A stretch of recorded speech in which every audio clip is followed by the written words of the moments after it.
లైఫ్లో డిఫరెంట్ ఆస్పెక్ట్స్లో మనకి ఎఫెక్ట్ అవుతుందండి, దాని ఇంపాక్ట్ అనేది చాలా ఉంటుంది.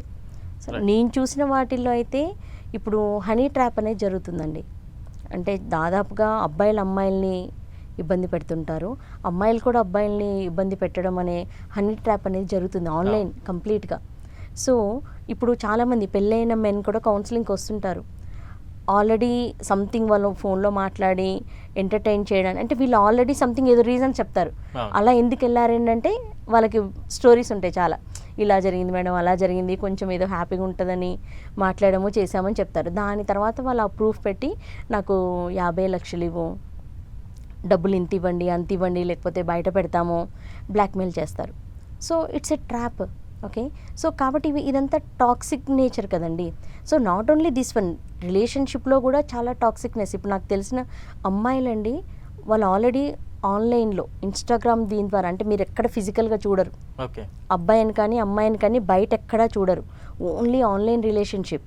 Okay, but some day one day వాళ్ళు బయటకు వచ్చేలాగా చేస్తారు. ఓకే, దట్ డే వాళ్ళు, అంటే చాలామంది డిజపేర్ అయిన వాళ్ళు ఉన్నారు, సెక్షువల్ హెరాస్మెంట్కి గురైన వాళ్ళు ఉన్నారు, ఇంకా రకరకాల ఇబ్బందికి గురైన వాళ్ళు ఉన్నారు. దానికి ఇంపాక్ట్ అయిన తర్వాత కానీ వాళ్ళకి అర్థం కావట్లేదు. సో అది టాక్సిక్ రిలేషన్షిప్ అని వాళ్ళకి అర్థం కావట్లేదు. ఓకే, సో ఇంపాక్ట్ అయిన తర్వాత అర్థం చేసుకునే వాళ్ళు కొంతమంది ఉన్నారు, ఆల్రెడీ ఆ స్ట్రగుల్లో ఉండి ఇంపాక్ట్ అవుతూ అందులోనే ఉంటారు, అలాంటి కేటగిరీ కూడా ఉన్నారు. రైట్, అంటే ఇటువంటి రిలేషన్స్లోకి వెళ్ళడానికి దోహదం చేసే అంశాలు ఏమైనా ఉంటాయంటారా పర్టికులర్గా? ఒకటి ఏంటంటే లో self esteem. Okay, so emotionally dependence, అంటే డిపెండెంట్ పర్సనాలిటీ అంటారు. ఓకే, సో అదేమవుతుంది, ఎవరు హ్యూమన్ బీయింగ్స్ కదండి, ఎవరికైనా లవ్, కేర్, ఎఫెక్షన్ ఇవన్నీ కావాలి ఎవరికైనా కూడా.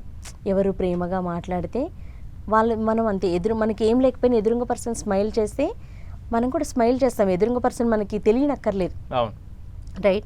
సో అలాంటప్పుడు ఏంటంటే బేసిక్గా హ్యూమన్ బీయింగ్స్ ఎమోషనల్ పర్సన్స్, అంటే రిలేషన్షిప్లో అంటే లాజికల్గా అంత వర్క్ చేస్తారు, కానీ రిలేషన్స్లో ఎక్కువగా మెజారిటీ డామినేషన్ జరిగేది ఎమోషన్స్. ఓకే, సో ఎస్పెషల్లీ దాంట్లో ఉమెన్ ఎక్కువగా ఉంటారు మీరు చెప్పిన దాంట్లో.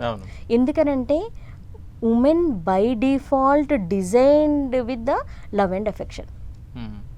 ఉమెన్ అలా డిజైన్ చేయబడ్డారు, లవ్, కేర్, ఎఫెక్షన్. మీరు అందుకే ఇంట్లో గమనిస్తే ఆడపిల్లని ప్రేమ చేయాలి, గౌరవం ఇవ్వాలి, ఇంటి మహాలక్ష్మి, తల్లి ఎక్కువగా పిల్లల్ని ప్రేమ చేస్తుంది. మీరు సొసైటీలో కల్చరల్గా మీరు ఇలాంటి పదాలు వింటారు.